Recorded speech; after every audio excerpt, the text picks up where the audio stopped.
Hello everyone. In this particular video, we would be talking about all the questions of QA plus LR completely in detail from the year 2011 2011 के सारे C SAT के question जितने भी पूछे गए थे in depth उसके solutions पे बात करेंगे plus I will also try to give you a course detail for our CSAT 2025। तो अगर आपको ज्वाइन करना है आप डायरेक्टली हमारे व्हाट्सएप नंबर पे कनेक्ट करो। और WhatsApp number for the course is 9973878073। All right. So without wasting any further time, let's begin with our first question for this particular topic. But आपको पता है आपको क्या करना है? You have to keep a rough notebook with you and try to solve these questions from your end जब भी आप इसके solutions को देख रहे हो. That is what you should be doing. You should pause the video as soon as you get the question and you try to solve it on your own. That is how you should be taking these sessions. Chalo, my best wishes. Consider the following figure and answer the item that follows. What is the minimum number of different colors, minimum number पूछा गया है, required to paint the figure such that no two adjacent regions have the same color? Adjacent किसको कहते हैं पहले वो समझ लेते हैं। जैसे अगर मैं इस ब्लॉक की बात कर रहा हूँ तो इस ब्लॉक के साथ में ये वाला एडजेसेंट है, ये वाला एडजेसेंट है और ये एडजेसेंट हो रहा है। तो let's say I am keeping it red, तो मैं इन तीन टिक्स पे रेड नहीं रख सकता हूँ। I can keep any other colour और maybe if I keep this as red तो ये अब रेड नहीं हो सकता, ये भी रेड नहीं हो सकता, ये भी रेड नहीं हो सकता और ये भी रेड नहीं हो सकता। But I can again keep a red here. So adjacent is just next element. Next element is adjacent element. No two adjacent elements have the same color. No two का मतलब है कोई भी any adjacent element. It is same as saying कोई भी adjacent regions will not have the same color. All right. Let's start by coloring. मैं center से start करता हूँ, मैं इसको red color कर रहा हूँ. All right. So this is let's say painted in red. Next we have painted this in maybe blue. So अभी ये दोनों दो डिफरेंट कलर्स में सेम कलर नहीं आ रहा है,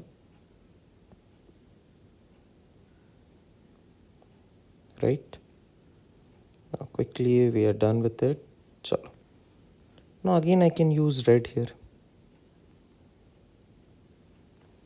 बिकॉज सी ये वाला रेड और ये वाला रेड सेम नहीं है। You have a block here, then again I can use this red here, maybe I can use a red again here. मैं क्यों सेम कलर्स के साथ स्टिक कर रहा हूँ? I can choose new colours क्योंकि क्वेश्चन है what is the minimum number of different colours. Now let's call this as the white colour. तो अभी मैंने जो तीन कलर यूज़ करे वो है रेड, ब्लू एंड वाइट। ये मैंने थ्री डिफरेंट कलर्स को यूज़ करा है ना। अब आप देख पा रहे हो आप यहाँ पे वाइट नहीं रख सकते हो, आप यहाँ पे रेड भी नहीं रख सकते हो। The other colour that is blue can easily be placed here, right.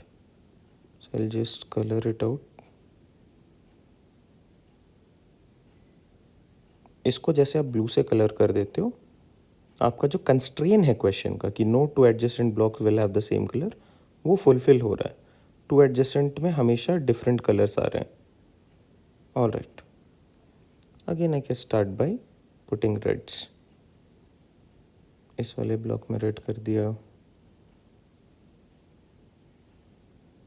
Then white and red, एक छोड़ के एक, then again red, maybe this as the last red. अब आपकी मर्जी, you can pick any two adjacent block, it's up to you. आप देख पा रहे हो उनमें सेम कलर नहीं है, कोई भी दो एडजेसेंट ब्लॉक्स में सेम कलर नहीं है। सेम कलर का मतलब है ये रेड और ये भी रेड नहीं है, या फिर ये वाइट और ये वाइट नहीं है। So how many different colours have used? Three. Minimum of three colours is needed. This is based from the topic problem figures, या फिर you can call it puzzles. I hope this helps. A person has only 1 rupee and 2 rupee coins with her. All right.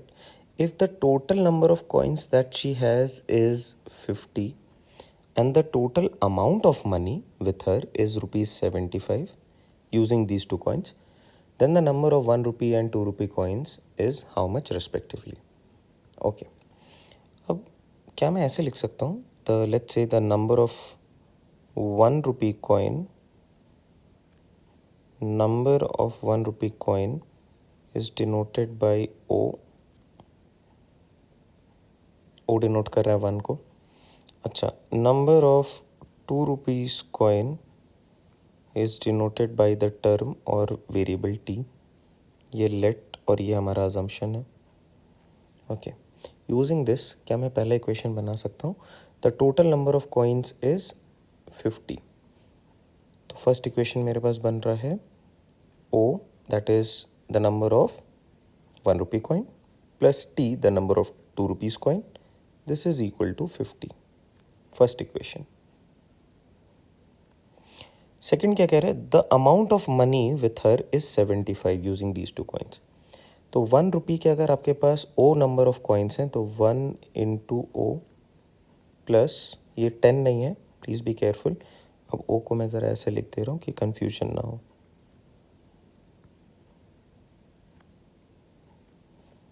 And then you have 2 into the number of 2 rupee coins. This is equal to 75. ये equation number 2. अब मुझे बस इन दो linear equations को simultaneously solve करना है. I will get the value for both of them. Number of coins ही निकालने हैं, डायरेक्टली मेरे ओ और टी की वैल्यू आ जाएगी. अब ज़रा मैं इसको यहाँ पे लिख रहा हूँ और सॉल्व करते हैं. 1 इंटू ओ के लिए आप डायरेक्टली ओ लिख सकते हो plus 2t. This is equal to 75. और इस वाले इक्वेशन को मैं यहाँ पे नीचे लिख रहा हूँ. This is O plus T which is equal to 50. अब आपको क्या करना है, इक्वेशन 1 को 2 से माइनस करना है. जब आप माइनस करते हो तो जो भी साइन यहाँ पे उसका ऑपोजिट साइन आता है. तो जैसे यहाँ पे प्लस है पहले से तो ये माइनस आ गया, यहाँ पे प्लस है तो ये माइनस आ गया, यहाँ पे प्लस है तो ये माइनस आ गया. हुआ क्या, now it is no more a plus year, no more a plus year, no more a plus year. अगर यहाँ पे माइनस होता तो यहाँ पे प्लस आता. ठीक है. नाउ ओ पॉजिटिव में ऊपर में और यहाँ पे नेगेटिव में, बिकॉज ये अब नहीं है. तो these two is cancelled out. यहाँ पे मेरे पास है प्लस का 2t, यहाँ पे माइनस t. तो 2t minus t is actually t. और यहाँ पे मेरे पास है पॉजिटिव में 75 रुपीज़, नेगेटिव में 50. 75 minus 50 we get 25 rupees positive में. ना what is the number of, अब इस इक्वेशन को यूज़ करते हैं. Putting O plus 25, O plus T is equal to 50. Number of 2 rupee coin, तो नंबर ऑफ 1 रुपी कॉइन कितने हो गए, ये भी 25. 25 and 25 is the correct fit. आप चेक भी कर सकते हो. 1 रुपी के अगर आपके पास 25 नंबर ऑफ कॉइन्स हैं तो अमाउंट ऑफ मनी कितना होगा आपके पास, सम ऑफ मनी कितना होगा आपके पास.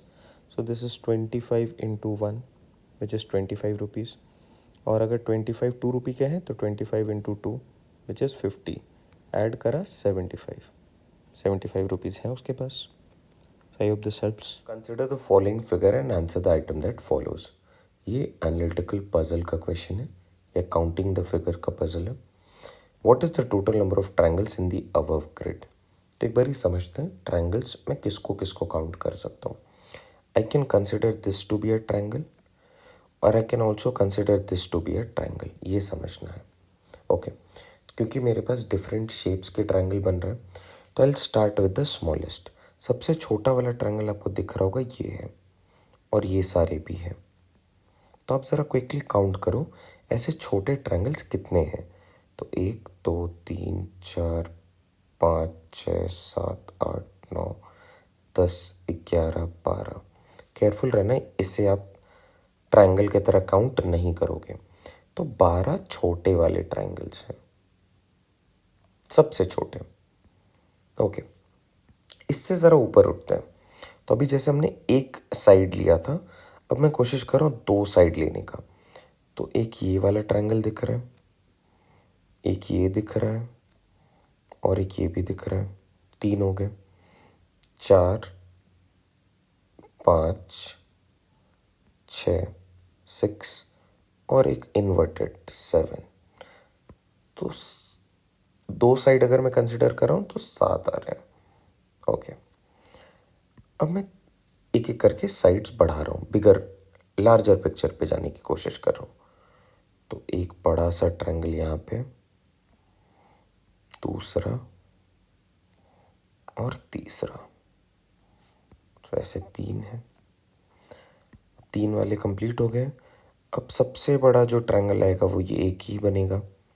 और बन सकते हैं क्या? नहीं बन रहा है, तो एक और। You get 12, 7 and 3 is 10, 22 and 1, 23. A total of 23 triangles are there. Option C is our correct fit. I hope this helps. Consider the following distance time graph. ये distance है x axis पे, जैसे आप दूर जा रहे हो distance बढ़ रहा है, और y axis पे जैसे आप initial position से दूर जाते हो तो time बढ़ रहा है, increase हो रहा है। Okay, there were 3 athletes. These are A, B and C running side by side for a 30 kilometre race. ये 30 किलोमीटर का रेस है इनका, ये मार्क है। ओके, अब इसके रेफरेंस में आपको बताना है कुछ चीज़ें। The race was won by A. आप अगर ए को देखो तो ए जब 30 मीटर मार्क पे पहुंचा है तो उसे टाइम लग रहा है अप्रोक्सीमेटली 27 मिनट्स, और बी जब 30 मीटर मार्क पे तो उसे टाइम लगा है 35 मिनट्स, और सी तो रेस कंप्लीट भी नहीं कर रहा है। तो clearly A is the winner, ये स्टेटमेंट सही है। Now B was ahead of A up to 25 to 26 kilometre mark. 25 kilometre mark पे ज़रा देखते हैं कि क्या हो रहा है। ये बी वाली लाइन है, ये आप देखो 25 किलोमीटर वाले मार्क पे इसे लग रहे हैं 24 मिनट्स के आसपास, और उसी जगह पे ए को लग रहा है 26 मिनट। तो obviously B was ahead of A, ये भी करेक्ट है। C ran very slowly from the beginning, ऐसा है क्या? सी अगर आप देख पा रहे हो तो ये कवर करता है, अगर मैं इनिशियल कुछ डिस्टेंस की बात करूँ तो लेट्स से 15, तो 15 करने में इसे लग रहा है 5 मिनट। बी को 15 कवर करने में लग रहा है 10 मिनट, और ए को 15 कवर करने में लग रहा है 20 मिनट। तो सी तो इनिशियली जीत रहा था। C ran very slowly from the beginning, no, C ran very fastly from the beginning, ये गलत है। तो 1 and 2 are correct. Option B is are correct fit. I hope आप इस ग्राफ को इंटरप्रेट कर पा रहे हो। Direction for the following 3 questions. Here we have 3 questions. ये पहला वाला है, during a party a person was expose to contaminated water. A few days later, he developed fever and loose motion. He suffered for some days before going to a doctor for treatment. On starting the treatment, he soon became better and recovered completely a few days later. The following graph shows the different phases of the person's disease conditioned as regions A, B, C, D and E of the curve. Okay, आप अगर इस graph को analyse करोगे तो आपको x axis पे दिख रहा है टाइम जो कि बढ़ रहा है, और वाई एक्सिस पे दिख रहा है नंबर ऑफ बैक्टीरिया। तो जब उसे सबसे ज़्यादा प्रॉब्लम हो रहा होगा, दैट मीन्स वो जब सबसे ज़्यादा बीमार होगा वो है डी वाला region, because number of bacteria is the most. आप वाई एक्सिस में जैसे ऊपर जाते हो तो नंबर ऑफ वैल्यूज़ बढ़ते हैं, आप एक्स एक्सिस में जैसे ही दूर जाते हो तो वैल्यू बढ़ती है। मतलब टाइम अगर यहाँ ये इंडिकेट कर रहे हैं तो ये लास्ट डे होगा, ये स्टार्टिंग डेज होंगे। ओके, आप मुझे बताओ incubation phase of the infection कौन सा होना चाहिए आपके हिसाब से? ऑब्वियसली ए। इंक्यूबेशन का मतलब है स्टार्टिंग, जब वो एक्सपोज हुआ होगा इन्फेक्शन से, तो वो ए वाला पार्ट है। Next, indicate the person began showing the symptoms of infection. Symptom of infection का मतलब है उसमें बैक्टीरिया मैक्सिमाइज होना स्टार्ट हो गए होंगे। तो वो कौन से फेज पे हो रहा है आप देखो, आप देख पा रहे हो बी पे ऐसा हो रहा है, बैक्टीरिया एकदम से बढ़ना स्टार्ट हो गए और जैसे ही बढ़ना स्टार्ट होंगे तो बॉडी में चेंजेस आएंगे। तो बी वाले रीजन से ये क्लियरली इंडिकेट हो रहा है। Okay next, which region indicates the treatment yielded effective relief. Effective relief तब होगा जब number of bacterias slowly reduce होना स्टार्ट हो जाए। तो ये ई वाले रीजन पे हो रहा है, बैक्टीरिया स्लोली रिड्यूस कर रहे हैं, ग्रेजुअली फॉल डाउन कर रहे हैं। तो region E indicates this part. Option C is are correct fact. I hope this helps. In a queue mister X is 14th from the front and mister Y is 17th from the end. ये जो question है ना, ये order and ranking का question है। मतलब अगर आप इस तरीके से एक लाइन को देखते हो और मान लो ये आपके लिए स्टार्टिंग पोजीशन था, 1 2 3 4, दीज आर पोजीशंस राइट। कुछ लोग खड़े होंगे तो कौन से पोजीशन पे खड़े हैं, अगर आप इस तरफ से स्टार्ट कर रहे हो, लेट्स से लेफ्ट हैंड, तो कोई अगर मान लो 6th पोजीशन पे तो आप बोलते हो 6th फ्रॉम द लेफ्ट। लेकिन इसी इंसान की पोजीशन अगर मैं यहाँ से काउंट करूँ तो ये कुछ और आ सकती है, तो इसे राइट हैंड साइड से पोजीशन बोलोगे, या फिर टॉप से पोजीशन, या फिर बॉटम से पोजीशन। फॉर एग्जांपल कोई क्लास का टॉपर है तो उसे फर्स्ट रैंक आया होगा, और उसी क्लास में अगर 40 मेंबर्स हैं तो जो 40th रैंक पे है वो क्लास में सबसे लास्ट आया है, या फिर वो बॉटम से रैंक 1 पे है तो वो बॉटम से टॉपर है। ये बात समझ में आ रही है? तो this is a typical question of order and ranking. और ऑर्डर एंड रैंकिंग का एक फॉर्मूला है, total number of members is calculated as top plus bottom -1। किसी भी इंसान का अगर आपको दोनों एंड से रैंक पता है कि वो फर्स्ट नंबर है, टॉपर है, और लास्ट से उसका रैंक जो है वो 40 है लेट्स से, तो how many members are there in the line, तो आप बोलोगे देयर आर 40 मेंबर्स। आपने उसके ही रैंक को लिख लिया फ्रॉम टॉप एंड बॉटम, दो ऑपोजिट रेफरेंसेस से। अब क्वेश्चन पे आते हैं ज़रा। Mister X is 14th from the front, तो मिस्टर एक्स के लिए जो टॉप का रैंक है वो गिवन है एज 14। ओके, मिस्टर वाई के लिए क्या गिवन है, फ्रॉम द एंड मतलब बॉटम, बॉटम से रैंक गिवन है इसके लिए 17th। Mister Z is exactly in between X and Y, इन दोनों के एग्जैक्टली बिटवीन में है mister Z. Okay, mister X is ahead and mister Y and there are 48 persons in the queue. ये 48 है total number of persons in the queue. तो आप इस वैल्यू को यूज़ करके और इस वैल्यू को यूज़ करके क्या मिस्टर वाई के लिए बॉटम वाला रैंक निकाल सकते हो। बॉटम तो गिवन है 17, टॉप वाला रैंक निकाल सकते हो, तो इजी हो जाएगा कंपेयर करना दो वैल्यूज़ को। तो फॉर मिस्टर वाई टोटल हमें पता है टॉप प्लस बॉटम -1 होता है, टोटल गिवन है 48 मेंबर्स, टॉप का रैंक मुझे चाहिए, बॉटम का रैंक है 17 -1, तो 48 is equal to top plus 16 और top is equal to 48 -16 which is 32।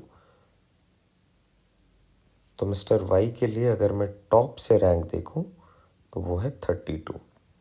अब ज़रा समझते हैं, मान लो आपने यहाँ से स्टार्ट करा पोजीशनिंग, ये इस टॉप एंड से है, तो कहीं ना कहीं 14th रैंक पे एक्स है और 32nd रैंक पे एग्जैक्टली वाई बैठा है।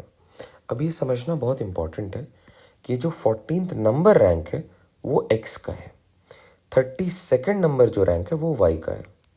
How many persons are between these two person, for example 1 2 3 4 5। आपसे अगर मैं बोलूँ एक्स 1 पे है, वाई 5 पे है, how many persons are in between X and Y, तो आप 5 माइनस 1 नहीं करोगे because that will give you a wrong answer. यहाँ पे सिर्फ 3 लोग हैं, ये समझ में आ रहा है? ओके, अब आप मुझे बताओ यहाँ पे कितने मेंबर्स हैं, क्या आपको लग रहा है?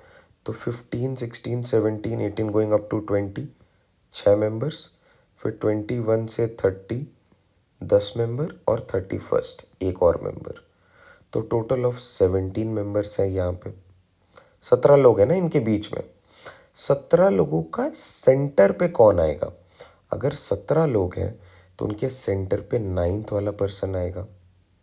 ज़रा सोचना है यहाँ पे, अगर आपको दिक्कत आ रही है आप वीडियो को पॉज करो। गिवन है मिस्टर जेड जो है वो इन दोनों के सेंटर पे आएगा, तो ये इंपॉर्टेंट है, पहले पता करो इन दोनों में कितने मेंबर्स हैं। तो total there are 17 members in between them, जिनमें से 9th वाला जो रैंक है वो सेंटर वैल्यू पे आएगा। 17 लोगों में 9th rank is in between, 8 लोग इस तरफ 8 लोग इस तरफ, 8 8 16 और एक 9th वाला रैंक, तो ये 17 हो गया टोटल।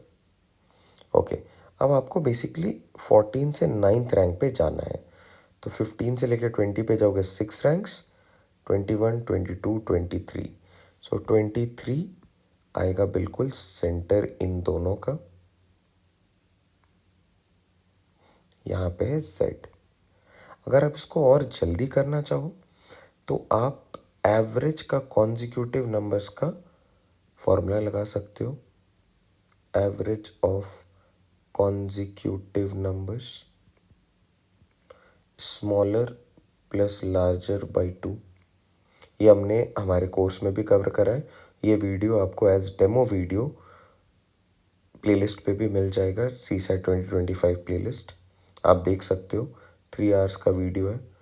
स्मॉलेस्ट नंबर है 14, लार्जेस्ट नंबर है 32 by 2, 46 by 2 which is 23। 23 average होगा, क्यों? क्योंकि अगर कॉन्जिक्यूटिव नंबर्स होते हैं तो एवरेज सेंटर वैल्यू होता है। ये कॉन्सेप्ट हम लोग यहाँ पे यूज़ कर रहे हैं। ऑलराइट, या आप लॉजिकली देख लो, पहले तो हमने लॉजिकली देखा इसे और 23rd पोजीशन पे अपने लोग आ गए। अब क्या क्वेश्चन है, how many persons are then between X and Z, X और जेड के बीच में कितने लोग हैं? तो आप बोलोगे 15 से लेके 20, 21, 22, 8 मेंबर्स। कौन कौन हैं ये? तो 15, 16, 17th, 18th rank, 19th rank, 20th rank, 21st rank, 22nd rank.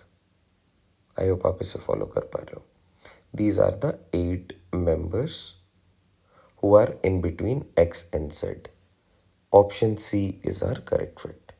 काफ़ी इंपॉर्टेंट कॉन्सेप्ट्स इसमें यूज़ हो रहे हैं।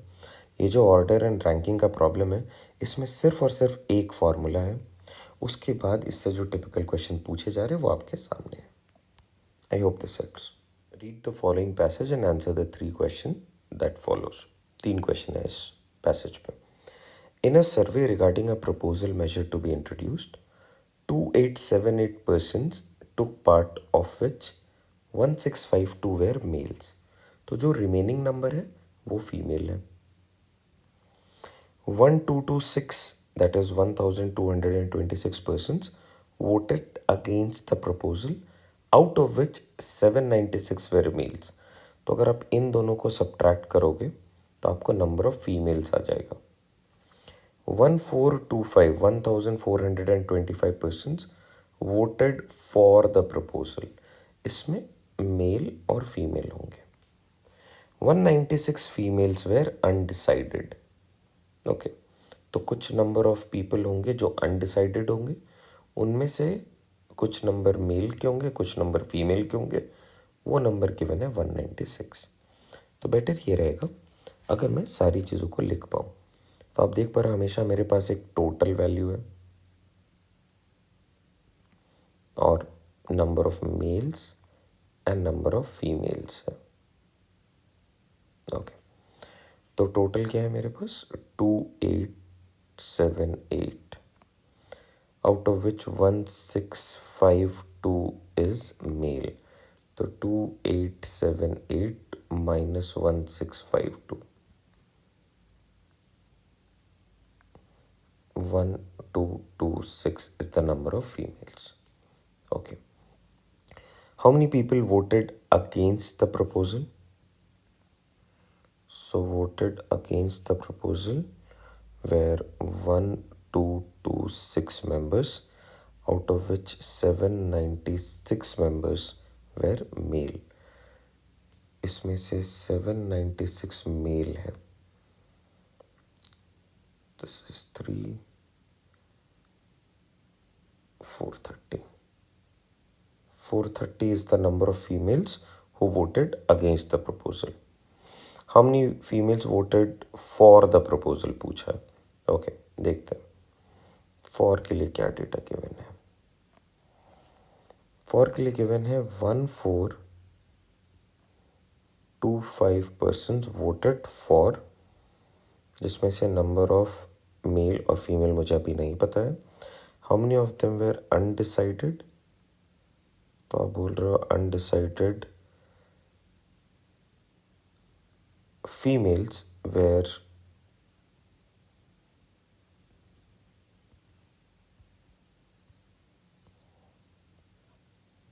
196.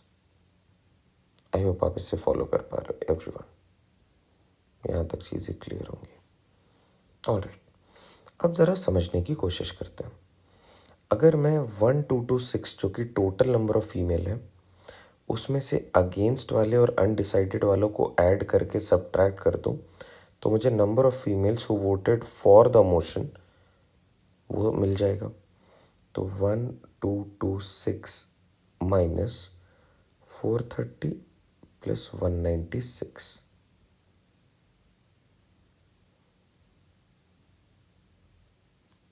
626, तो 0 हो गया.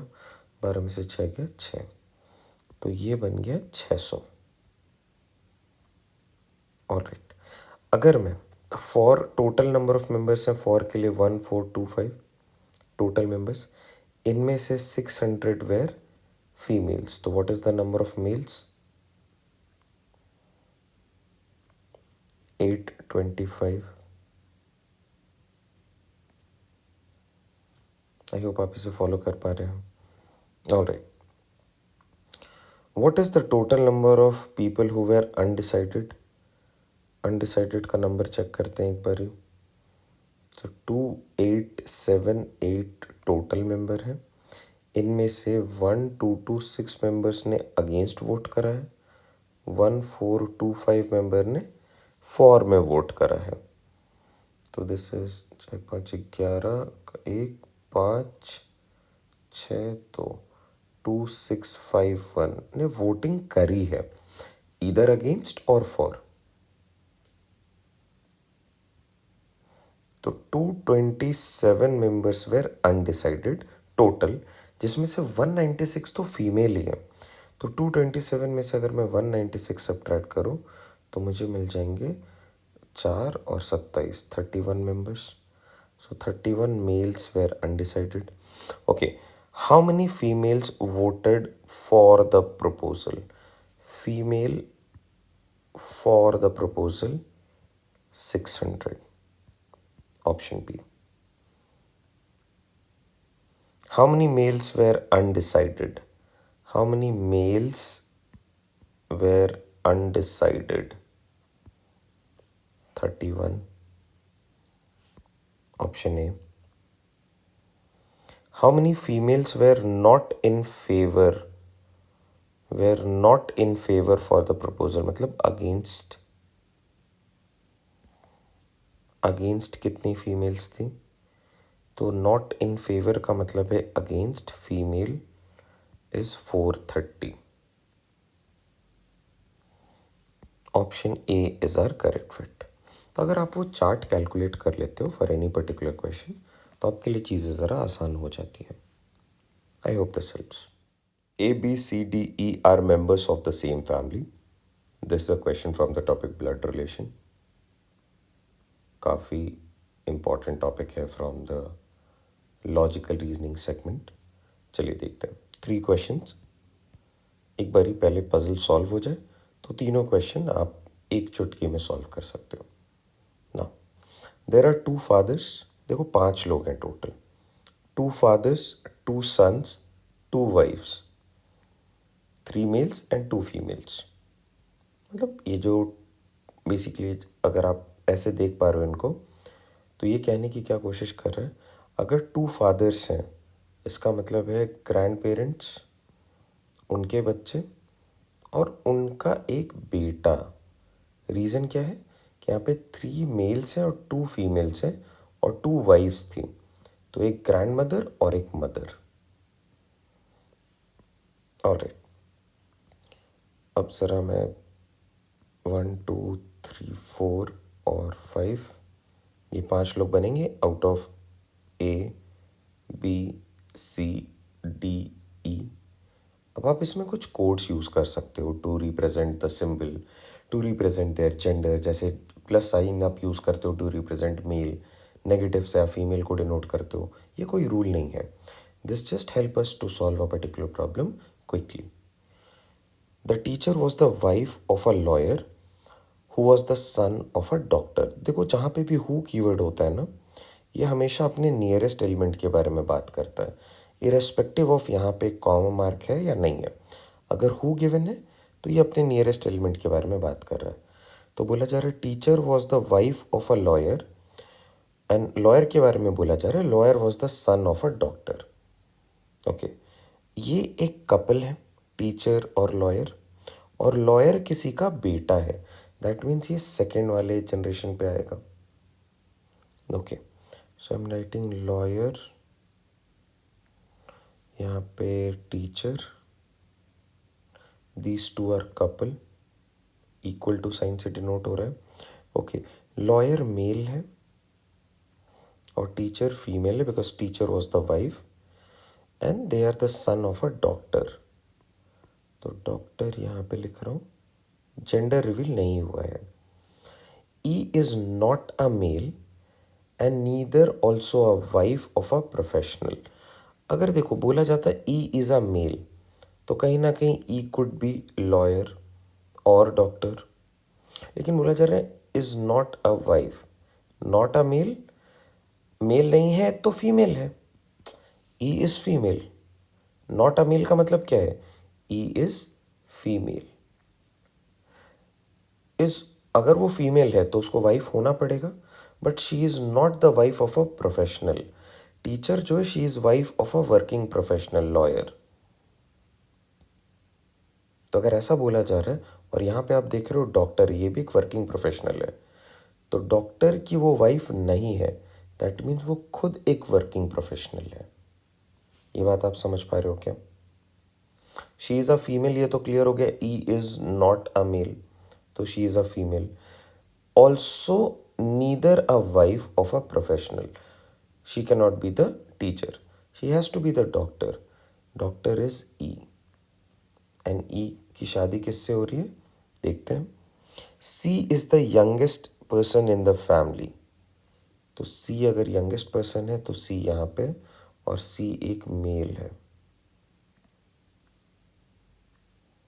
Alright, D is the eldest, D is the eldest member, D is the grandfather, so plus,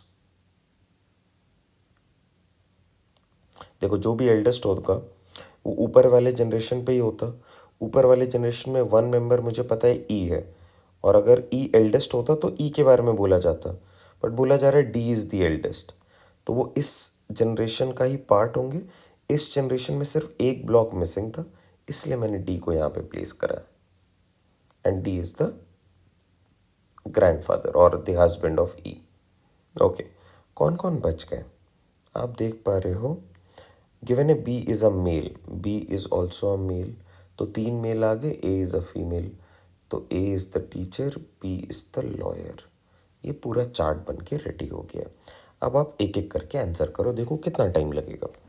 how is D related to E, D का E के साथ क्या रिलेशन है। डी और ई एक मैरिड कपल है, D is the husband. Option A. Who are the females in the group? E and A. Option C. Whose wife is the teacher? Teacher जो A है, she is the wife of the lawyer and lawyer is B. So option D is are correct fit. तो puzzle based questions काफ़ी पूछे गए हैं PYQ में. आप अगर ब्लड रिलेशन वाले टॉपिक को अच्छे से समझोगे तो आप देखोगे इसको हमने अपने कोर्स में भी कवर करा है. Typically every part of it. काफ़ी अच्छा क्वेश्चन है. यहाँ पे कुछ सेट ऑफ रूल्स हैं जो आपको ध्यान में रखनी होती है. अगर आपने ब्लड रिलेशन को नहीं देखा है, you can check our video from the playlist logical reasoning for all competitive exam. उसमें ब्लड रिलेशन वाले टॉपिक को आप देख सकते हो. I hope this helps. Houses of A and B face each other on a road going north south. North south का मतलब है इस तरीके से, नॉर्थ साउथ. अगर ये एक रोड है and these two houses A and B face each other, तो वो लोग इस तरीके से होंगे. शायद इस तरफ ए, इस तरफ बी, या फिर इस तरफ बी, इस तरफ ए. ऐसा ही कुछ होना चाहिए. A being on the western side, तो ए इस तरफ होगा. This is not possible. चलो let's draw this. This is the road, north south road, और ए का हाउस यहाँ पे है and this is B's house. Alright. A comes out of the house and turns left. अगर A बाहर आ रहा है तो दिस इज द गेट. कैसे पता आपको? Because these two are facing each other. मतलब ये इनके लिए गेट्स है रेस्पेक्टिवली. तो ए बाहर आके लेफ्ट टर्न करता है और 5 किलोमीटर ट्रैवल करता है.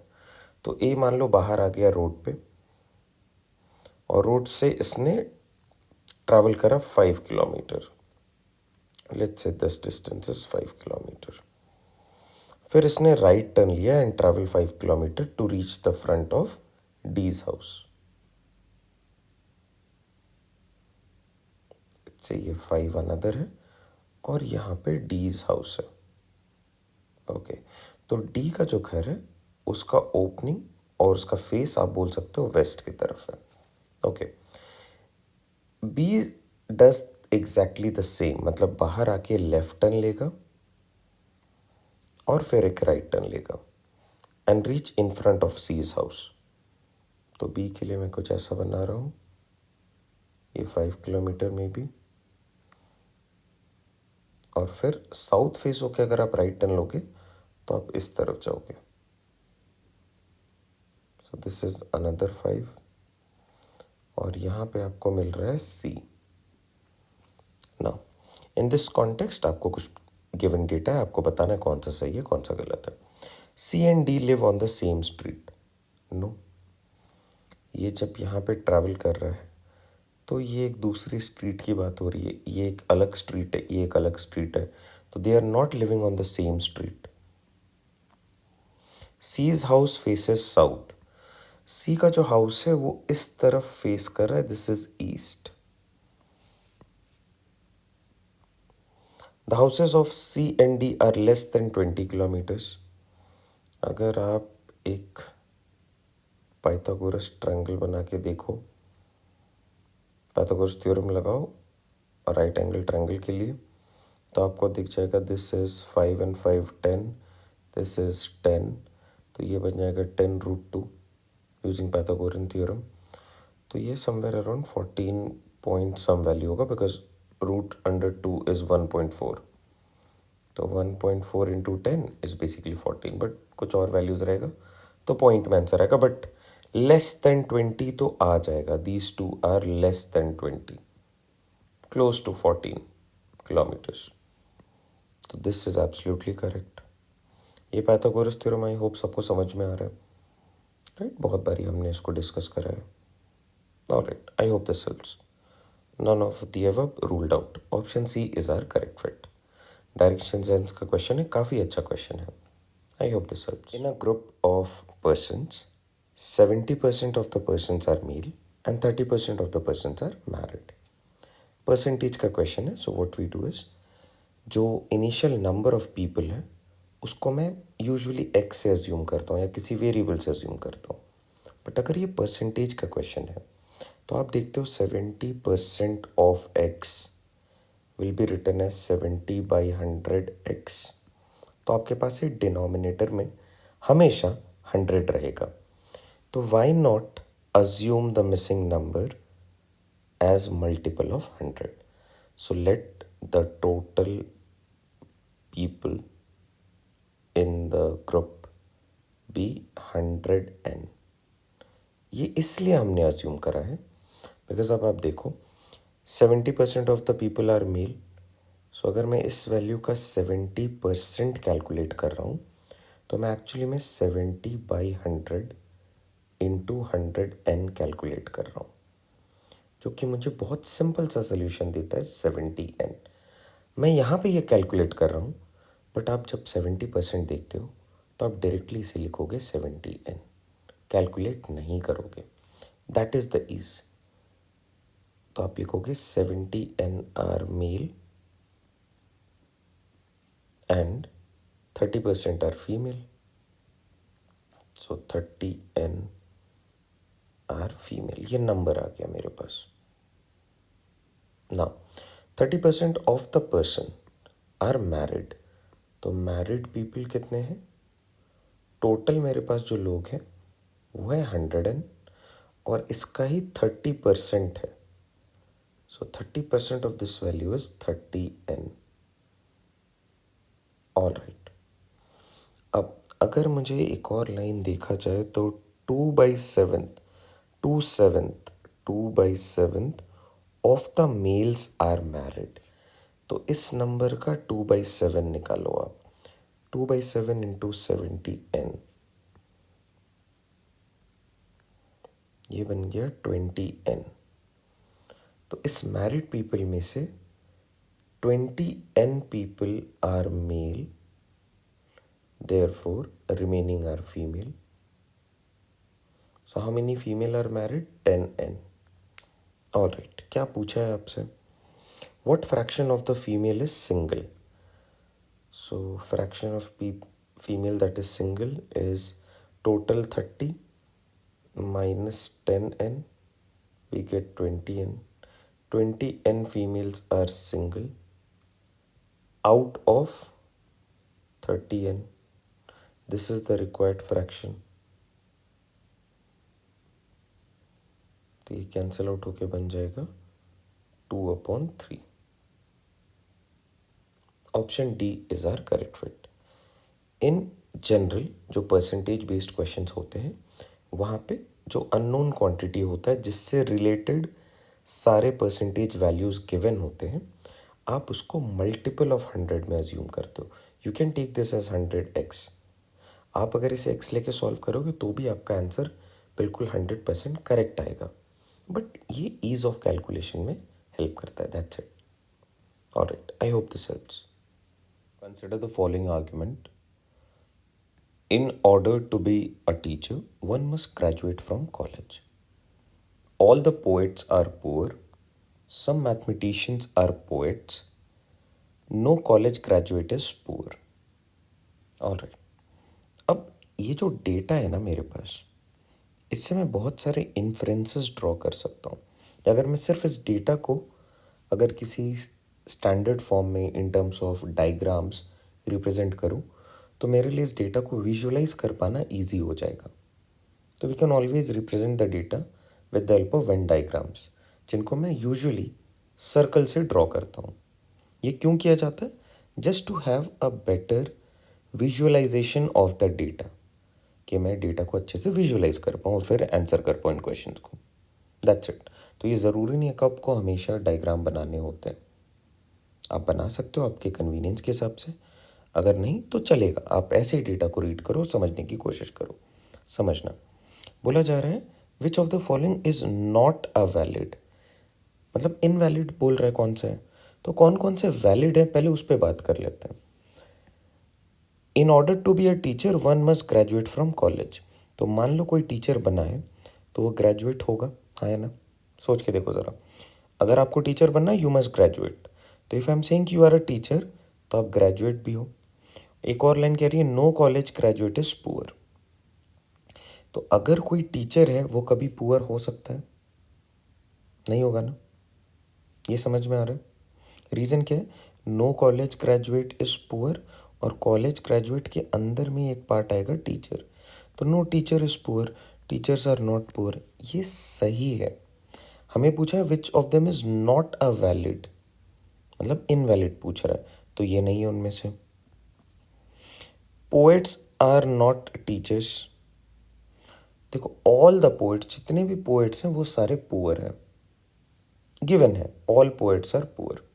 यहाँ पे बोल रहा है no college graduate is poor, तो टीचर जो भी है वो कॉलेज ग्रेजुएट है, कॉलेज ग्रेजुएट कभी पुअर नहीं होंगे। But all the poets are poor, तो कोई भी पोएट कभी भी टीचर नहीं होगा। Poets are not teacher, this is also correct.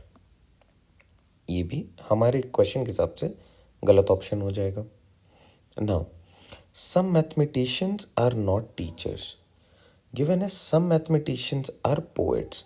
तो देखो ये जो सम मैथमेटिशियंस हैं, जो पोएट्स हैं, वो पुअर भी होंगे, क्योंकि वो पुअर हैं तो वो टीचर नहीं होंगे। ये बात समझ में आ रही है? तो सम मैथमेटिशियंस आर नॉट टीचर, ये भी करेक्ट है। तो फिर कौन सा इनवैलिड कंक्लूजन है? वो ये वाला, this is an invalid conclusion, ये फॉलो नहीं करता है और ये हमारे लिए करेक्ट पिक है। Some teachers are not mathematicians, ये हमारे लिए करेक्ट पिक है। अब इसको ज़रा डायग्राम से रिप्रेजेंट करते हैं। सबसे इजी है ऑल पोएट्स आर पुअर बनाना। तो एक पोएट के लिए मैं छोटा सर्कल बना रहा हूँ, poets are poor, larger circle poor. Okay, next क्या है? Teacher must be graduate from college. तो एक छोटा सर्कल टीचर और एक बड़ा सर्कल कॉलेज ग्रेजुएट।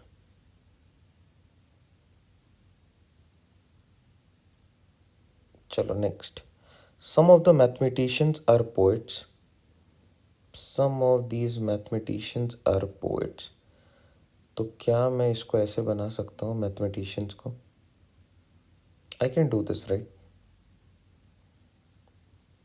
मुझे सिर्फ मैथमेटिशियंस और पोएट्स को ओवरलैप करवाना है, मैं यहाँ पे कैसे भी ओवरलैप करवा दूँ, क्या फ़र्क पड़ता है? अब ज़रा इस डायग्राम से आप देखो, आपको दिख रहा है कि teachers are not poor. Yes, teachers and poor, इनके बीच में कनेक्शन नहीं है, तो this is correct. Poets are not teachers, ये भी करेक्ट है।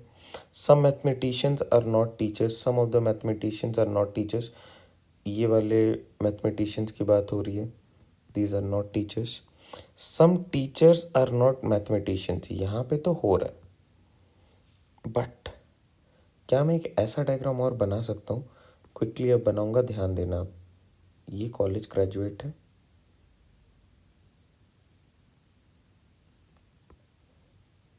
ये टीचर्स हैं, मैं कह रहा हूँ some mathematicians are poets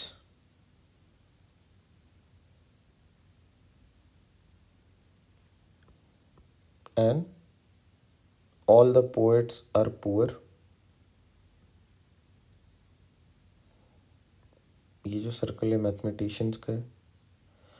mathematician, अब इस वाले में अगर आप चेक करते हो तो आपको क्लियरली दिख रहा है, ये टीचर पोएट्स तो दूर है, पुअर टीचर भी दूर है, ठीक है। Mathematicians are, some mathematicians are not teachers, ये अभी भी ट्रू हो रहा है, but some teachers are not mathematician, ये फॉल्स हो जा रहा है। तो ये रीज़न था कि जब आप इस सर्कल को बढ़ाते हो, जो कि आप कर सकते हो, तो ये गलत हो जाएगा। क्या आप इस सर्कल को बढ़ाओगे? बढ़ा सकते हो, कोई फ़र्क नहीं पड़ेगा, आपके बाकी का कंक्लूजन एज इट इज़ रहेंगे, चाहे आप कोई भी पॉसिबिलिटी पे चले जाओ।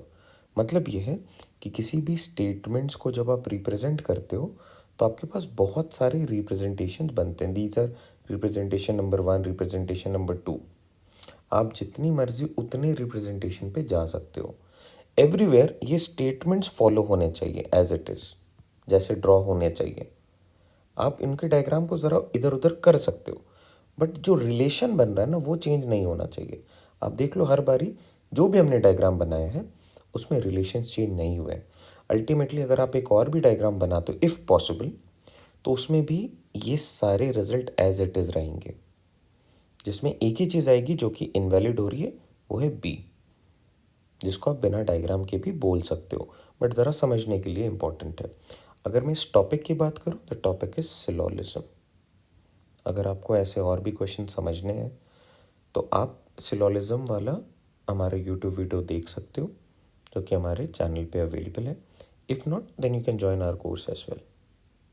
All right, I hope this helps. Consider the figure given below and answer the item that follows. Okay, in the figure shown above, OP1 and OP2 are two plane mirrors kept perpendicular to each other. Okay, ये 90 degree है. S is the direction of the beam of light falling on the mirror OP1. इस तरीके से fall कर रहा है. The direction of the reflected beam of light from mirror OP2 will be what? पहले समझते हैं. ये लाइट अगर यहाँ से आ रही है और ये बिल्कुल 90 डिग्री पे है, तो ये यहाँ पे जाएगा, फिर ये यहाँ पे जाएगा और ये बिल्कुल इस तरीके से रिफ्लेक्ट हो जाएगा बैक OP2 से. तो अगर इस तरीके से रिफ्लेक्ट बैक हो रहा है तो ये दोनों ही लाइंस ऑपोजिट होंगे और पैरेलल भी होंगे, तो परपेंडिकुलर नहीं होंगे. At 45 degree to the direction of S, no. Opposite and parallel to the direction of S, yes. At 60 degree to S, no. This is false, this is false, this is false, this is correct. और ये कुछ ऐसा दिखेगा. ये यहाँ पे गया, फिर मान लो ये ऐसे गया और अब ये ऐसे जाएगा.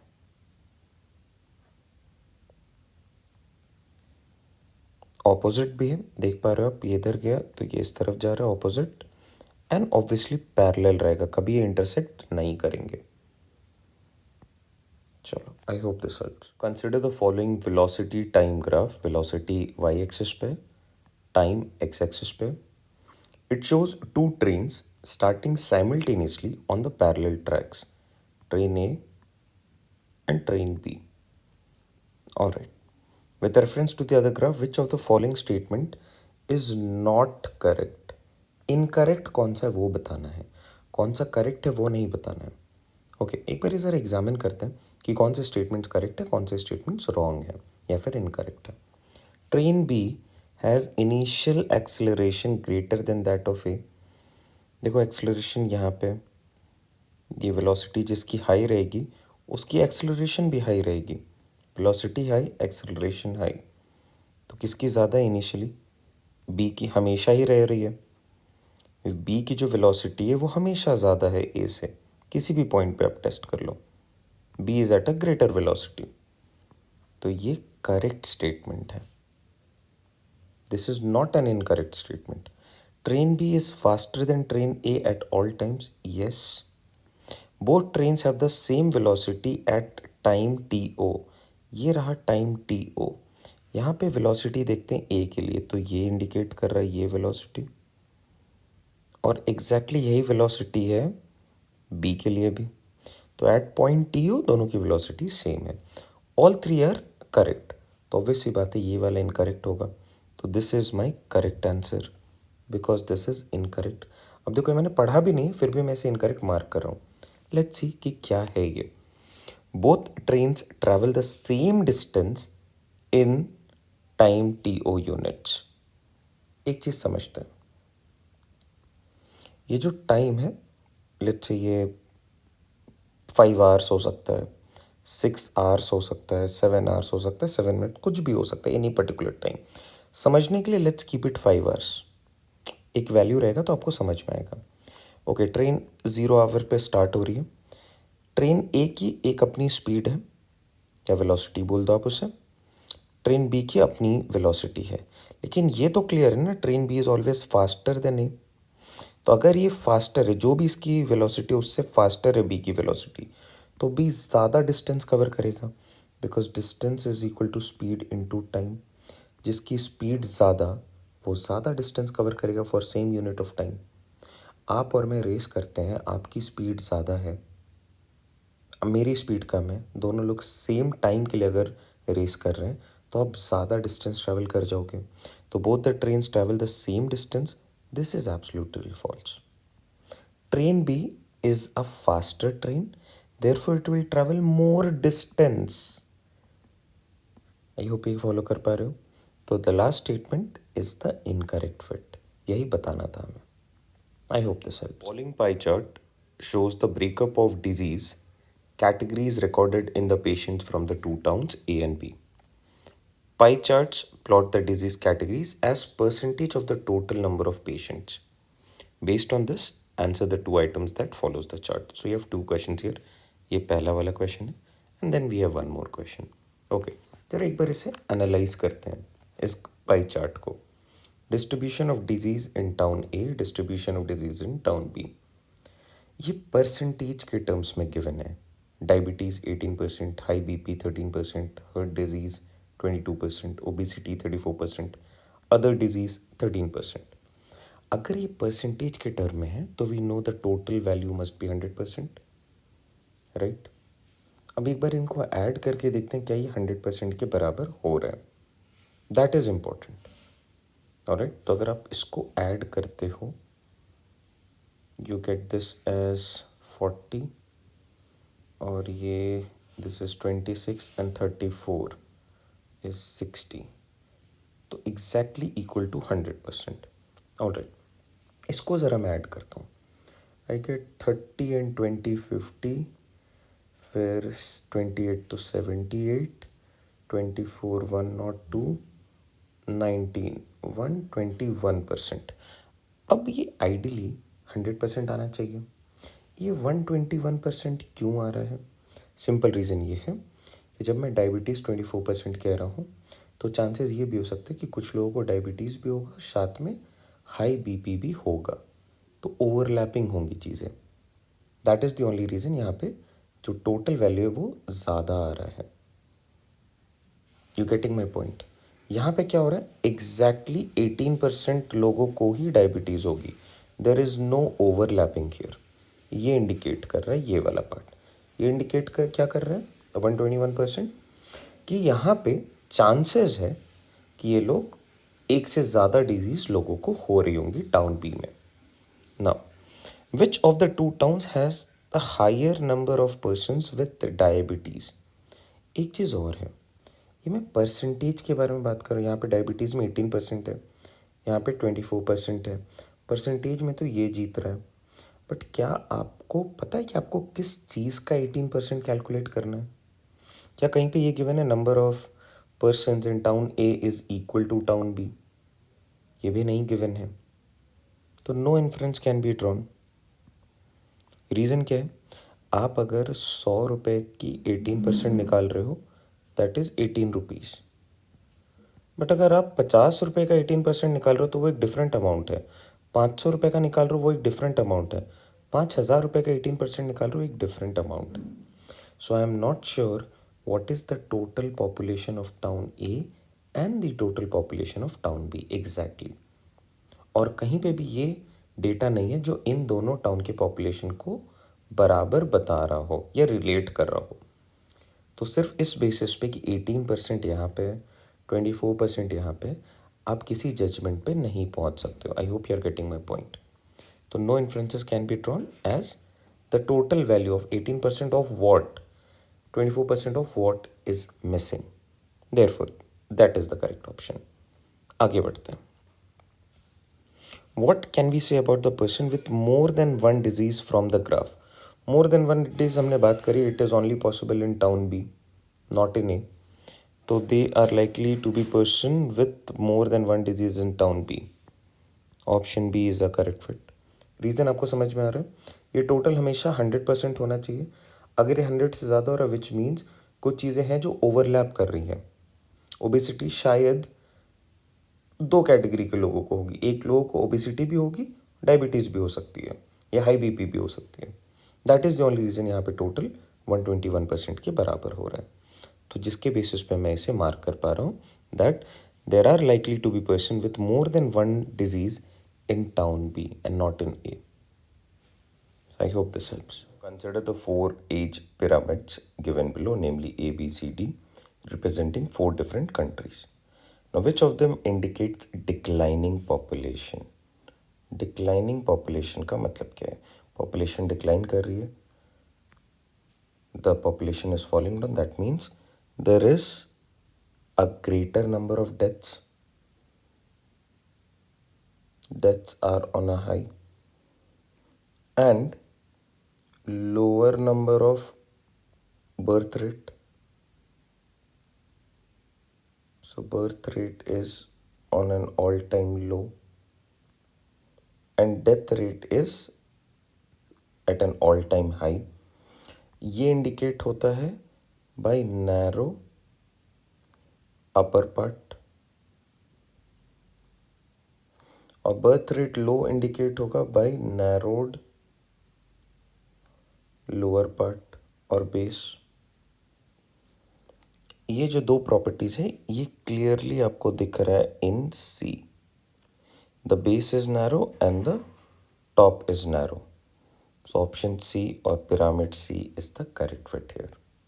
I hope this helps. Each of the following two items consist of four statements. So we have two questions here. This is question number 1 and this is question number 2. Alright. Of these four statements, two of them cannot be true at a time, but both can be false. Study the statements carefully and identify the two that satisfy the above condition. Select the correct answer using the codes given below each set of statements. So these are the codes. Now, एक important aspect जो clear instruction है for both of the question वो ये है that any two statements cannot be true. Both cannot be true. तो अगर मैं इस टॉपिक की बात करूँ तो ये सिलोलिज्म का क्वेश्चन है जिसको मैं स्टेटमेंट्स एंड कंक्लूजन भी बोलता हूँ या फिर लॉजिकल डिडक्शन. और इसमें एक सब टॉपिक है दैट इज ईदर और. बहुत ही इंपॉर्टेंट टाइप है ये. ईदर और का मतलब ये है कि आप इसको इस तरीके से समझ सकते हो. Let's say just to take an example कि there is a person Abhishek. Abhishek goes to office और ऑफिस जाने के लिए इसके पास दो मोड्स ऑफ ट्रांसपोर्टेशन है. या तो वो बस से जाता है या फिर वो टैक्सी लेके जाता है, पर्सनल टैक्सी. नाउ अगर मैं ऐसा बोलूँ आई एम श्योर कि अभिषेक बस लेके जा रहा है. मैंने देखा अभिषेक को बस लेते हुए जाते हुए ऑफिस. तो क्या उस पर्टिकुलर इंस्टेंस पे वो टैक्सी ले पाएगा? नहीं ले पाएगा. सिमिलरली अगर मैं बोलूँ कि अभिषेक ने ऑफिस का जो जर्नी है वो टैक्सी के थ्रू ट्रैवल करा है, तो क्या उस पर्टिकुलर जर्नी में उसने बस लिया है? No. So he can travel to his office using either of the two, but both can not be true at the same time. ये समझ में आ रहा है? अगर आप बोल रहे हो कि Abhishek goes to office by bus, उस केस में टैक्सी ट्रू नहीं हो सकता है. आप ऐसा नहीं बोल सकते हो Abhishek goes to office by bus and by taxi. No, it has to be either of the two. ना इसको ही अगर इसके कॉन्सेप्ट को आप और डिग डीप करोगे तो यहाँ पे 3 रूल्स आते हैं. उनमें से one of the rule is that you should get complementary pair of keywords. Complementary pair of keywords, या जिसको मैं और ईजियर लैंग्वेज में अगर ब्रेक डाउन करूँ तो you should get a connecting and a non connecting keyword. तो ये पेयर्स किसके किसके बनते हैं? Connecting is all, non connecting is no. तो ऑल एंड नो के बनेंगे. Next some and some not के बनेंगे. ये इंपॉर्टेंट है. ओके, अब बस आपको ये देखना है इनमें से. देखो ये मैं शॉर्टकट्स बता रहा हूँ आपको. अगर आपको इसको डिटेल में देखना है you can always check our video on syllogism either or case. Lecture 2 आपको मिल जाएगा. अब ज़रा इस शॉर्टकट से अपने लोग आते हैं और देखते हैं। ऑल हमारे पास है, नो हमारे पास है, तो 1 एंड 3 ऑप्शन में कहीं पे है, yes. So this is a possible answer. Some given है, सम नॉट गिवन है, तो 2 and 4 is also a possible answer. क्या 2 और 4 गिवन है? नहीं है। Then we'll have to pick 1 and 3। अब ज़रा एक बार इसको समझते हैं। बोला जरा all trains are run by diesel engine, ठीक है। अगर आप इसको ट्रू बोल देते हो, let's say this is true, तो क्या उस केस में आप इसको ट्रू बोल पाओगे? No train is run by diesel engine, no this becomes false. अगर आप बाई चांस इसको ट्रू बोलते, लेट्स सपोज कि no train is run by diesel engine, this is true, तो उस केस में ये बोलना कि all train are run by diesel engine, क्या ये ट्रू होगा? ये तो एब्सोल्युटली फॉल्स हो जाएगा। So these two statements are example of statements in which these two cannot be true at the same time. At the same time. अगर ये true है तो ये false होगा, अगर ये true है तो ये वाला false हो जाएगा। Both cannot be true. ये इस लाइन से आपको ये समझना है कि सिलोलिज्म और इधर और का क्वेश्चन है। That should hit directly. You getting my point? और shortcuts. All no, that's it, बस इतना ही देखना है। Now let's move on to the next question. Similar note पे है, आपको यहाँ पे ऑल दिख रहा है और नॉट दिख रहा है, तो 1 and 3 is a possible answer here. क्या 1 एंड 3 ऑप्शन में? Yes, option A. All animals are carnivores, अगर मैं इसे ट्रू बोल देता हूँ कि ऑल एनिमल्स आर कार्निवोर्स, क्या उस केस में all animals are not carnivores true होगा? No, this becomes false. या अगर मैं इसे ट्रू मानता हूँ तो इस केस में क्या, अगर मैं ऐसा कह रहा हूँ कि एनिमल्स आर नॉट कार्निवोर्स, तो उस केस में ये बोलना कि ऑल एनिमल्स आर कार्निवोर्स, ये तो फॉल्स हो जाएगा। That means these two contradict each other, तो 1 and 3 is the correct fit. अगर देखो सम यहाँ पे, सम नॉट यहाँ पे है और सम यहाँ पे, ये भी एक कॉम्प्लीमेंट्री पेयर ऑफ कीवर्ड्स है, तो 2 and 4 is also possible answer. क्या 2 एंड 4 है आपके पास? कभी भी गिवन ही नहीं होगा। You getting my point? Because that is also possible answer, तो वो नहीं गिवन होगा। I hope you are getting my point. Alright, चलो, आई होप दिस हेल्प्स। ये टॉपिक काफ़ी इंपॉर्टेंट है, syllogism, given for next year, that is CSAT 2025. We have covered these topics in detail in our CSAT course. If you are willing to join, you can join. Otherwise, you can always check our video on YouTube, जहाँ पे आपको एक better understanding मिलेगी for this particular topic. Alright, I hope this helps. Figures have 4 curves, namely A, B, C, and D, as you can see here. Study the figure and answer the item that follows. Which of the following curves indicates the exponential growth? Exponential growth का मतलब होता है suddenly there is a growth. तो आप देख पा रहे हो, अगर मैं इस ग्राफ की बात करूं या इस वाले कर्व की बात करूं या फिर इस वाले कर्व की बात करूं, this are not sudden changes, ये बिल्कुल सडनली चेंज हो रहा है। The D1 which shows exponential growth at a time, बहुत ज़्यादा ग्रो कर गया, तो clearly it is option D या curve number D, this particular curve. I hope this helps. Consider the following figure and answer the item that follows.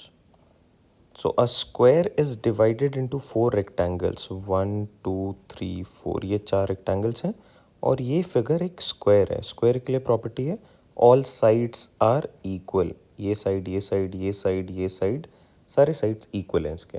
Now the lengths of the sides of the rectangle are natural numbers, ये जो rectangle है या ये वाला rectangle है, इनका जो length है, you can call them length and breadth, ये जो लेंथ गिवन है ये सारे नेचुरल नंबर हैं। क्या इंपॉर्टेंस है इस लाइन का? ये all of them are counting numbers, it could be 1 2 3 4 5 6 so on.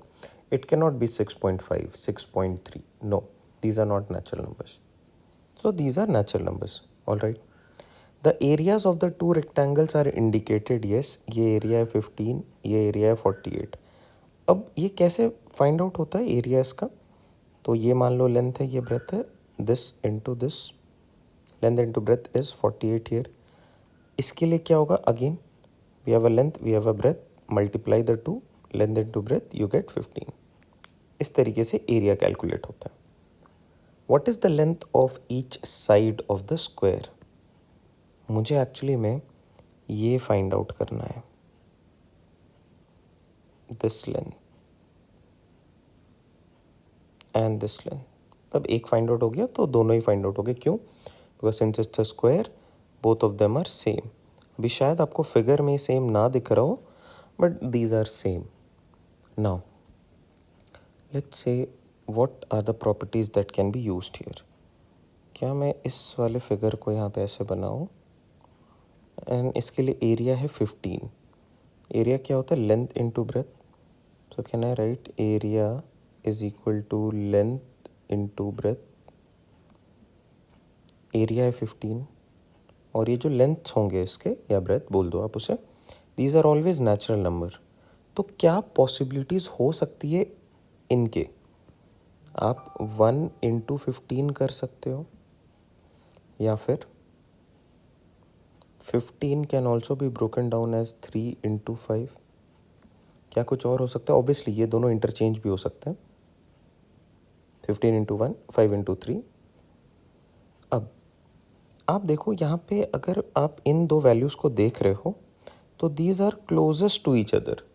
इनमें ऐसा गैप नहीं कि एक 1 है और दूसरा बहुत ज़्यादा गैप है कि 15 हो जा रहा है। जैसे अगर मान लो ये 1 है तो ये 15 नहीं है यहाँ से यहाँ तक। These are somewhat closer to each other. तो मैं ये वाले पॉसिबिलिटी को कैंसिल आउट कर दे रहा हूँ। The length can not B 1 and 15 for the smaller rectangle.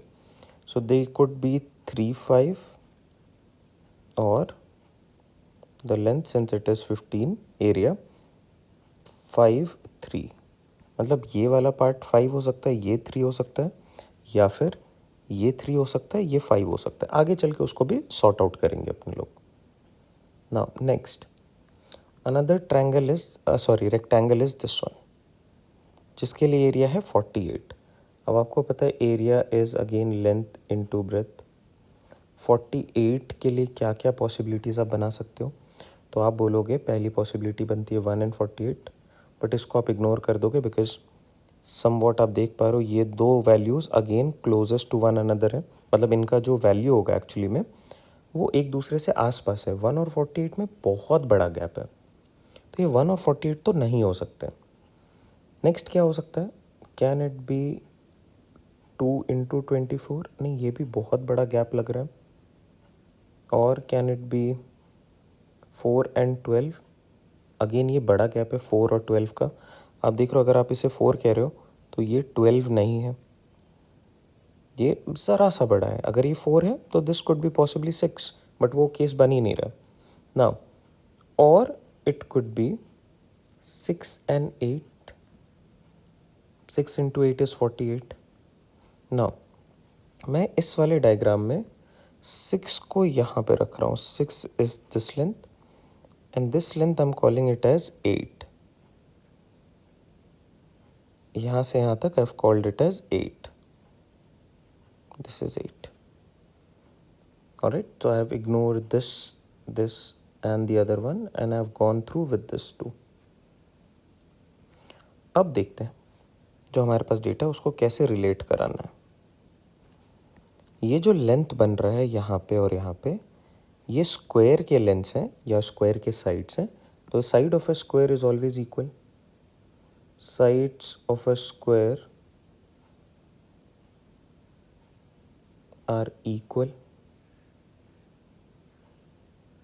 Alright, अब आप स्टार्ट करो इस वाले साइड से, तो आपके पास एक वैल्यू है 8। अब आप 8 प्लस क्या रखोगे आउट ऑफ 3 और 5, और इस तरफ आपके पास जो दूसरा साइड है इसका, वहाँ पे यहाँ से यहाँ तक आपने कैलकुलेट कर लिया है विच इज़ 6। तो दिस इज 6 प्लस वॉट। अब ये जो ब्लैंक्स हैं इसमें आप क्या फिल करोगे? तो ये पार्ट की जो वैल्यू है दिस इज़ एक्चुअली 3 और 5। So let's say if I keep this as 8 plus 3, तो यहाँ पे आ जाएगा 5। या तो क्या और पॉसिबिलिटी बन सकती है 8 plus blank, this is 6 plus blank. 8 के साथ आप क्या ऐड कर सकते हो, या तो आप इसे 5 बोल सकते हो, तो दूसरे वाले को 3 रखना होगा। अब आप यहाँ पे देखो क्या बन रहा है। 8 plus 3 is 11 left hand side, 6 plus 5 is also 11। Sides of a square are equal, तो ये कब ट्रू हो रहा है, इस केस में ट्रू हो रहा है। 8 plus 5 is 13, 6 plus 3 is 9।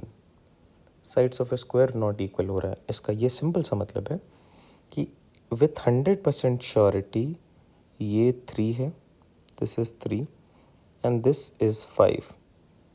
So now you know this is 6, 6 plus 5, 11. This is 8 plus 3, 11. The length of each side of the square is 11.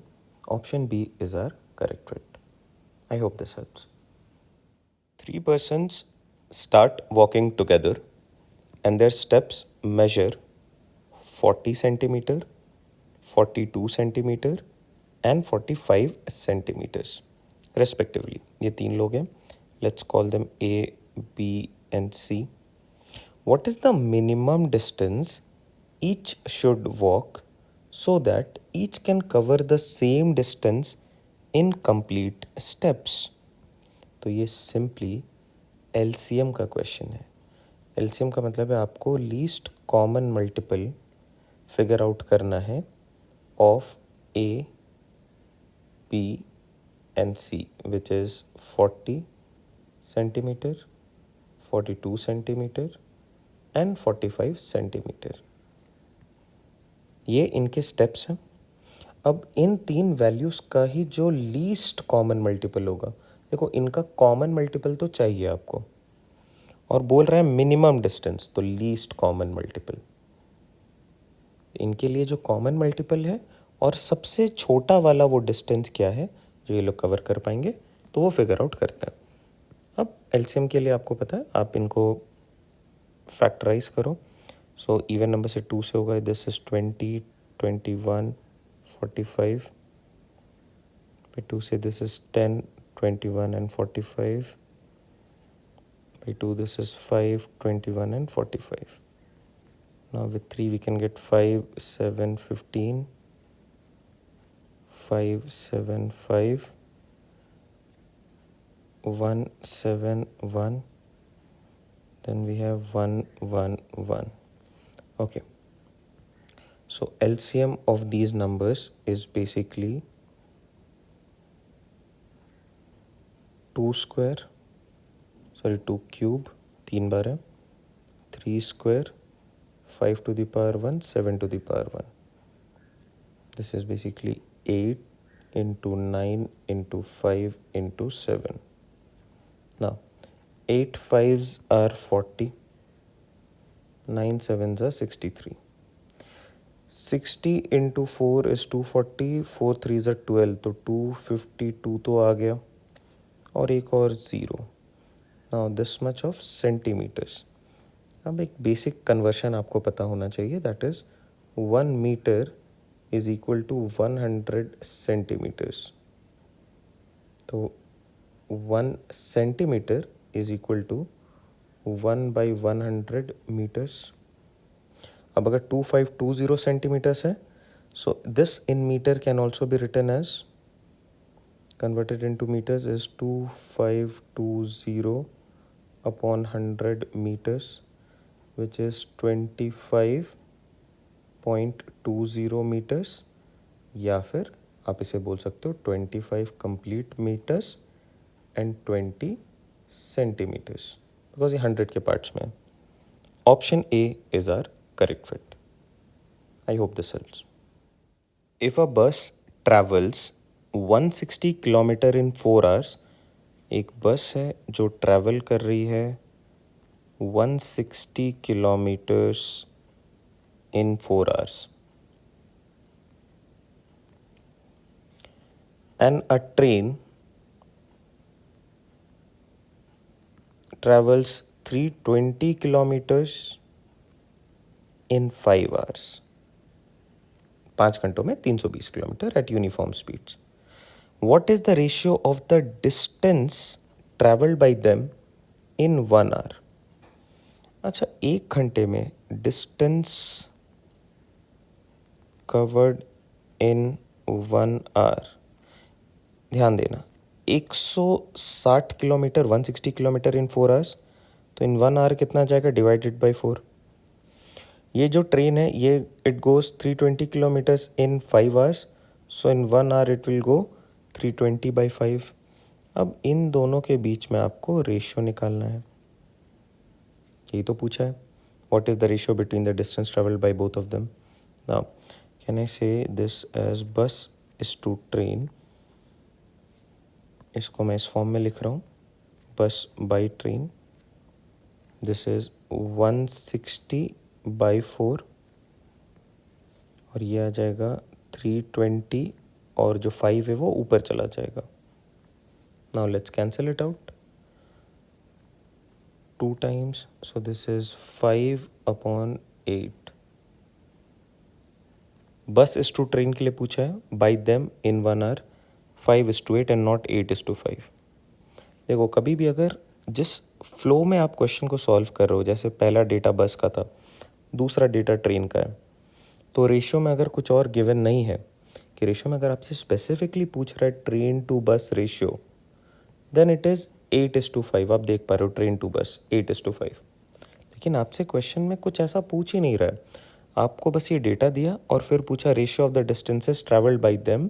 It means जो इनिशियल ऑर्डर है बस एंड देन ट्रेन, वो break नहीं होना चाहिए। तो पहले आपने बस वाले को सॉल्व करा, फिर train, and the ratio that you get is 5:8। Option B is are correct fit. There is no confusion कि इसका आंसर 8:5 भी हो सकता है, नहीं होगा। ऑलराइट, चलो take care. Student on her first 3 tests receive on an average score of n points, n is a variable here. Okay, तो अगर मैं इस चीज़ को डिनोट करूं with the help of mathematical term, तो मैं ऐसे लिख सकता हूँ टेस्ट 1 का मार्क्स प्लस टेस्ट नंबर 2 का मार्क्स प्लस टेस्ट नंबर 3 का मार्क्स। ऑल 3 आर वेरिएबल्स, मुझे नहीं पता उसमें कितने मिले, but I know for a fact कि जब मैं इसका एवरेज कर रहा हूँ, so sum of terms upon the number of terms, 3 test हैं, this is equal to average, और एवरेज है यहाँ पे n। तो क्या मैं इस चीज़ को और यहाँ पे एक्सटेंड करके लिख सकता हूँ test 1 plus test 2 plus test number 3 का collective mark is cross multiplied which is 3 times n। Using the first line मुझे ये डेटा मिल गया। हाँ, मुझे ये नहीं पता है कि what is the exact marks she received in the test number 2 और 3 और 1, बट कलेक्टिवली जो उसका मार्क्स है that is 3n। Now if she exceeds her previous average score क्या है n, एक्सीड्स मतलब ज़्यादा, बाई 20 पॉइंट्स, n पॉइंट्स मिल रहे हैं इसे। If she exceeds her previous average score by 20 points on the 4th test, which means test number 4 का exact value है, if she exceeds her previous average by 20 points, so n plus 20 points. What is the average score for the first 4 tests? So test number 1 plus test number 2 plus test number 3 plus test number 4 upon 4. This is what we are looking out for. यही तो होता है average चारों test का। ना मुझे पता है टेस्ट नंबर 1 2 3 के लिए गिवन वैल्यू है 3n, तो 1 2 3 को मैंने कलेक्टिवली लिख दिया 3n। टेस्ट नंबर 4 के लिए मैं यूज़ कर सकता हूँ ये वाला part, that is n plus 20/4। 3n plus n is 4n plus 20/4, ये बन गया 4n/4 which is n, 20/4 which is 5, n plus 5। तो 3 सब्जेक्ट्स में अगर मैं एवरेज लूँ तो दैट इज़ n, अगर मैं 4th टेस्ट को इंक्लूड करके उसका एवरेज लूँ तो that is n plus 5। Option D is our correct fit. An important question on the topic average, और एवरेज अरिथमेटिक का बहुत ही इंपॉर्टेंट सेगमेंट है, because every year you get around 1 question at least from the topic average. बहुत ही interesting है, बहुत ही ईजी टॉपिक है टू कवर। अगर आपको ऐसे ही और अरिथमेटिक के टॉपिक्स कवर करने then you can always join our course. Alright, for course related queries you can reach out to us on this WhatsApp number. I hope this helps. There are 100 students in a particular class. 60% of these 100 students, 60% of 100 student, number है 100, 60%, 60 by 100 into 100, तो exact 60 students play cricket. 30% का मतलब हो जाएगा 30 exact students play football. 10% का मतलब है 10 exact students play both the games, that is cricket and football. What is the number of students who play neither cricket nor football? तो ये set theory का क्वेश्चन है, set theory in 2 variables. Alright, अब इसके लिए एक basic formula है which goes as total value, जहाँ हमारे लिए यहाँ पे 100 है, is equal to set A plus set B minus both plus none. बहुत ही इंपॉर्टेंट फॉर्मूला ना। अगर मैं इस फॉर्मूला से चलूँ तो we say there are 100 students, 60% play cricket, तो चलो मैं सेट ए को क्रिकेट मान रहा हूँ। 60% of 100 is 60। 30% play football, so 30% का मतलब है again 30 exact students. 10 students play both the games, then आपसे पूछा गया neither cricket nor football, that is none, तो इसको नन पे छोड़ दिया। Now this becomes 60 plus 30 minus 10 is 20, so it is 80 plus none. Therefore, none is equivalent to 100 minus 80, which is 20. Option B is our correct fit. इसको जब आप diagram के through solve करते हो तो कुछ ऐसा रिप्रेजेंटेशन होगा। I hope the question is clear. अब बस मैं रिप्रेजेंटेशन करवा रहा हूँ आपको। Set A, let's call this cricket. Set B, this represents player playing football or students playing football. Then you have the total T as 100. Cricket के लिए कितने हो गए? 60. फुटबॉल के लिए कितने हो गए? यू से फुटबॉल के लिए वी हैव 30. ओके, कॉमन कितना इन दोनों में? कॉमन यू से वी हैव कॉमन ऑफ 10. अब क्या सिग्निफिकेंस है इसका? जब आप क्रिकेट कह रहे हो तो कुछ ऐसे स्टूडेंट्स हैं जो क्रिकेट प्लस फुटबॉल पे हैं, उनको भी कंसिडर करते हो, फिर आप कहते हो 60. सो ओनली क्रिकेट वाले कितने होंगे? Give me the number of students who play only cricket, football के साथ उनका इंटरसेक्शन नहीं होगा। So am I talking about this segment? है ना? तो ओनली क्रिकेट हो जाएगा 60 माइनस 10 विच इज़ 50। ये वाले सेगमेंट की बात हो रही है। ऑलराइट, अब अगर मैं बात करूं आपसे ओनली फुटबॉल, तो ओनली फुटबॉल आपको दिख रहा है इट वुड बी 20। अब आप देख पा रहे हो टोटल 100 है, 100 में से आपने माइनस कर दिया 50 माइनस 10 माइनस 20, बिकॉज ये जो प्लेयर्स हैं ये एग्जैक्ट वैल्यूज़ को रिप्रेजेंट कर रहे हैं, ये एरियाज़ को रिप्रेजेंट कर रहे हैं। इनके अलावा जो बच जाएगा that is the none value, यहाँ पे none. So none is exactly equal to 100 minus 50 we have 50, 50 minus 30 we have 20. Follow किया? This another approach but same concept. But ये एक फॉर्मूला है जो आपको ध्यान में रखना है। सेट थियरी काफ़ी इम्पॉर्टेंट टॉपिक है because every year you get 1 question, तो काफ़ी इम्पॉर्टेंट है। Sorry I have marked 18 but it is 20, option B. I hope this helps. A village having a population of 4,000 people requires 150 liters of water per head, that is per person, and that is per day. Now, what is the requirement or daily usage? So, daily usage of one person is 150 liters, and there are 4,000 people, so into 4,000, this much amount of liters of water is the daily usage. Now, what is the capacity of the tank that we have? The tank capacity is basically calculated as the volume. So volume के लिए we have length, breadth and height is given. So just multiply these three. So 20 into 15 into 6. 15 into 2 या फिर 20 बोल लो, that is 30. 30 into 6 is 180. और ये क्या है? Metre metre metre, so metre cube. Now,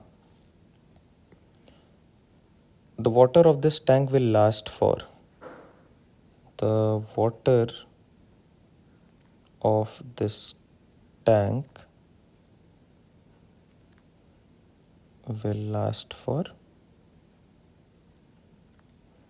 आपको देखना है कि टैंक की कैपेसिटी क्या है. Tanks capacity divided by daily usages. Logical है ना कि इतना मेरे पास टोटल कैपेसिटी है और इस कैपेसिटी में से डेली का इतना वी आर यूजिंग. तो for how many days can we use this? The water of this tank will last for how many days? ना, डेली यूजेज के लिए टैंक कैपेसिटी क्या है मेरे पास? I get this as 1800 metre cube. और एक कन्वर्शन आपको पता होना चाहिए, that is 1 metre cube is equal to 1000 liters.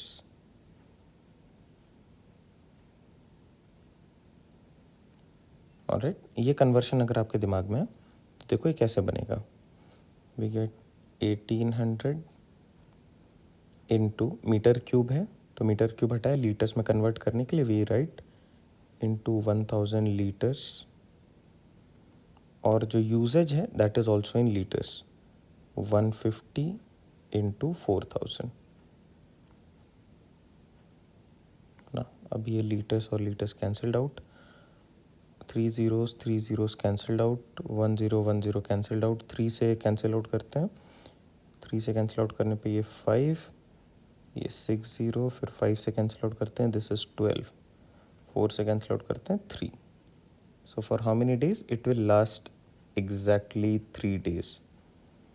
Option B is our correct fit. I hope this helps. Contract on construction job specifies a penalty for delay in completion of the work beyond a certain date as follows. क्या है? So first day there is a penalty of 200. Second day 250 rupees. Third day there is a penalty of 300. ETC मतलब इसी order में ये proceed करेगा. The penalty for each succeeding day being 50 more than that of the preceding day. So अगर मैं इसको count करूँ, let's say next would be 350, fifth day पे penalty would be 400, sixth day पे it would be 450, seventh 500, sixth. अच्छा, मुझे कहाँ तक जाना है? How much penalty should the contractor pay if he delays the work by 10 days?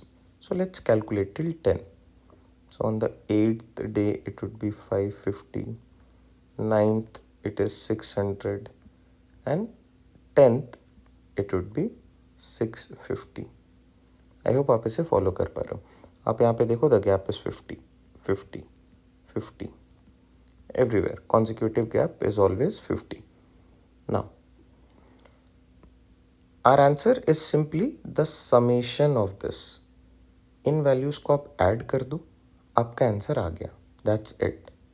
अब ये जो सीक्वेंस ऑफ नंबर्स हैं आपके पास starting from 200 and going up to 650, आप देखो ये एक सीक्वेंस में है and this sequence is known as arithmetic progression. जैसे the numbers 1 2 3 4 5 are in arithmetic progression. ये प्रोग्रेसिवली आगे बढ़ रहे हैं and everywhere the gap is same. अगर गैप सेम होता है, जैसे गैप 1 का हो या फिर यहाँ पे गैप 50 का है, और इसी ऑर्डर में अगर हर बार इंक्रीज होंगे, सो ऐसे टर्म्स को, ऐसे सीक्वेंस को आप बोलते हो this is a question of arithmetic progression. और अरिथमेटिक प्रोग्रेशन में you have a simple formula to calculate the sum of n terms. What is that formula? The sum is calculated by n by 2, n here represents the number of terms, into 2a plus n minus 1 into d। अब यहाँ पे मैं ज़रा आपको explain कर देता हूँ कि क्या है ये। n नंबर ऑफ टर्म्स है वो नहीं लिख रहा हूँ, a is the first term. तो मेरे क्वेश्चन के हिसाब से फर्स्ट टर्म क्या है? 200, पहला term. Second, d is our common difference, common difference is d। Common difference क्या है? गिवन है 50 मोर एवरी टाइम। देख लो यहाँ पे कॉमन 50, यहाँ पे गैप 50, यहाँ पे gap 50। In our question it is 50। N number of terms is 10 in our question. अब इसको मैं ज़रा कैलकुलेट करता हूँ। फॉर्मूला क्या है? n by 2। अब मैं जानबूझ के यहाँ पे लिख रहा हूँ सो दैट आपको ये याद हो जाए with this question itself. 2a plus n minus 1 into D.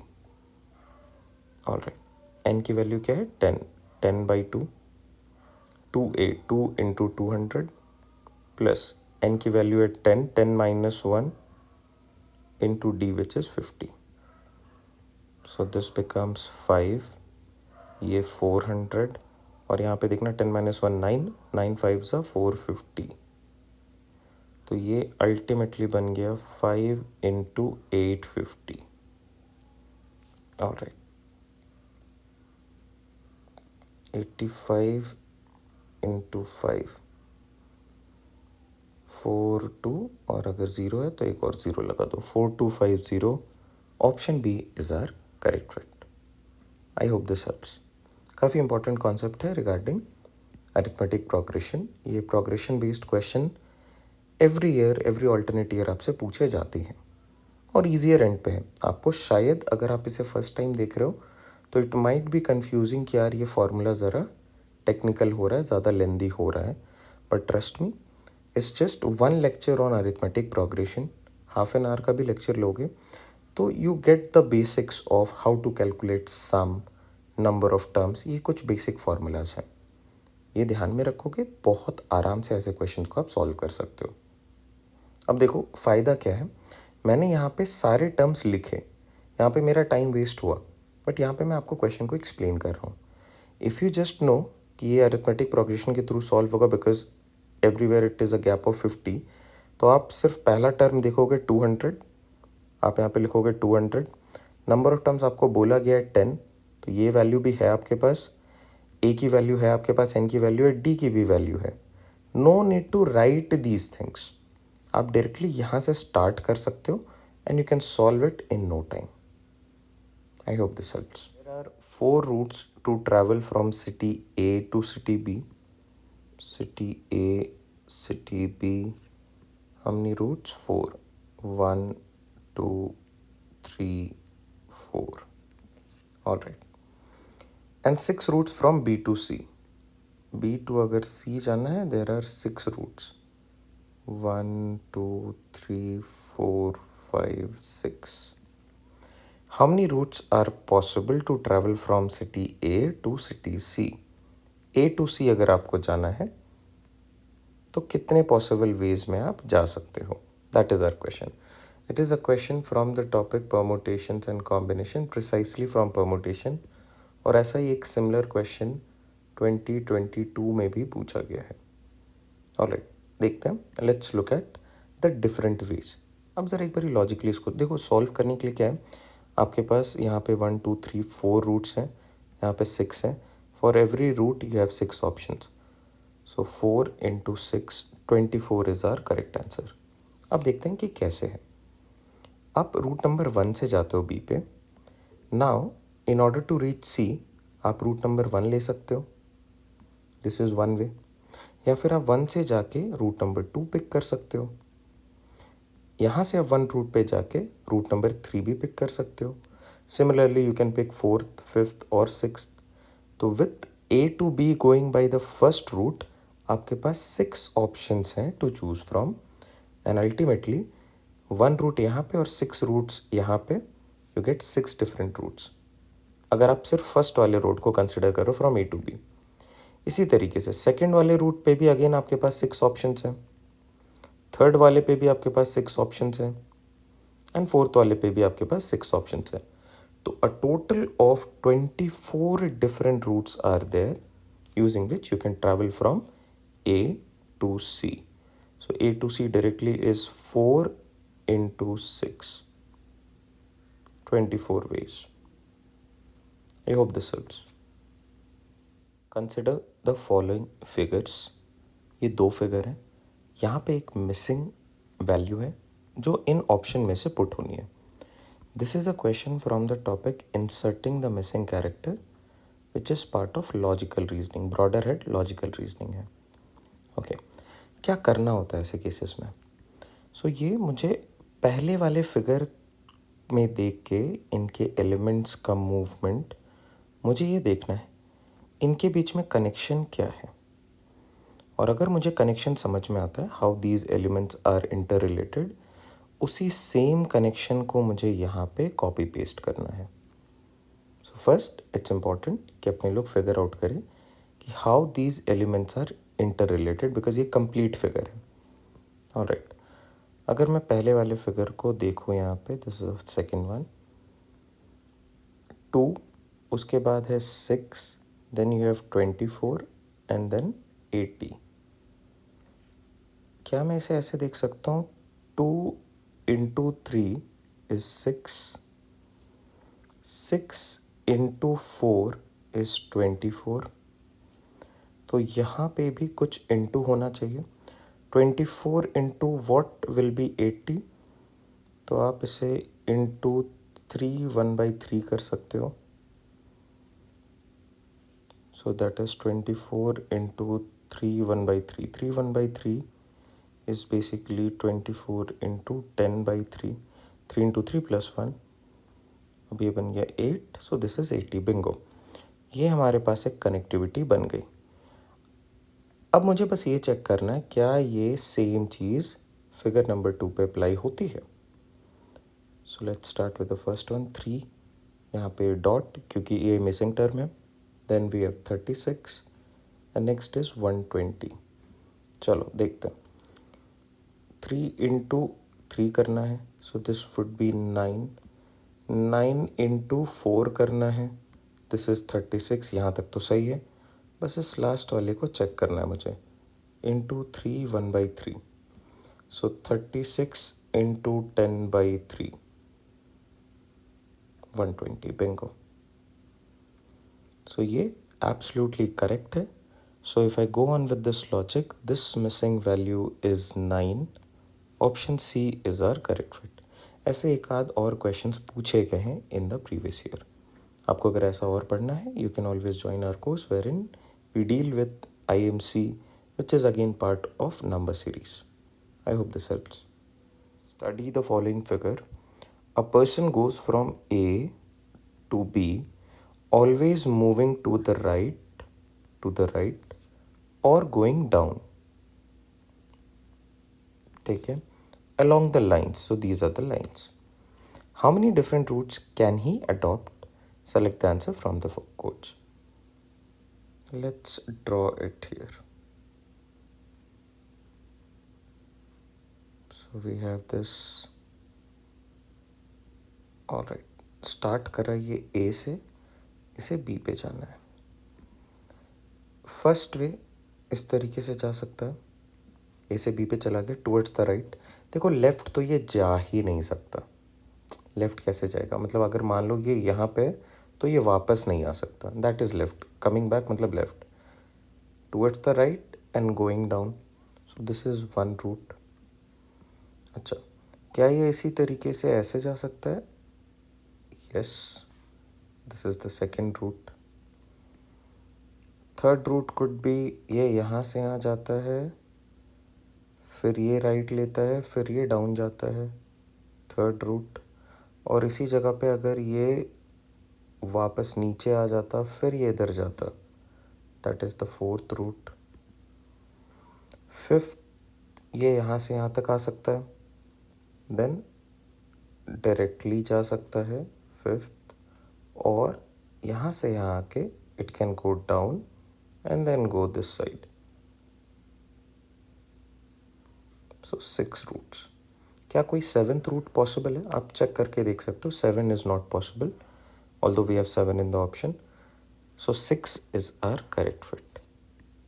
सारे रूट्स जितने भी अवेलेबल हैं हमने सारे कवर कर लिए हैं, ईदर गोइंग दिस वे और this way. I hope this helps.